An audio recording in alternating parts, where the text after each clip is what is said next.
E lo faremo seguendo le note di un canto, il canto tenore, che l'UNESCO considera patrimonio immateriale dell'umanità, qualcosa di unico quindi, nel quale, dentro questo canto, si racchiude tutta la forza e l'orgoglio e la fierezza di quest'isola. Arzamura sos parcos in costumane, in belludo cosinza, ose cambale.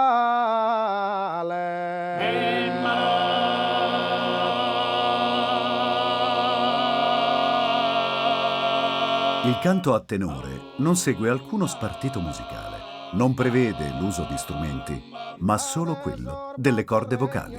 Dignor d'arta di scena teatrale, amadesa sardigna medioevale, bella schesa turresa della Sia, bella schesa turresa. Le quattro voci che lo compongono riflettono il mondo agropastorale sardo. L'arballadora si zarderattia e ultima in coro. La Sardegna è un'altra cosa.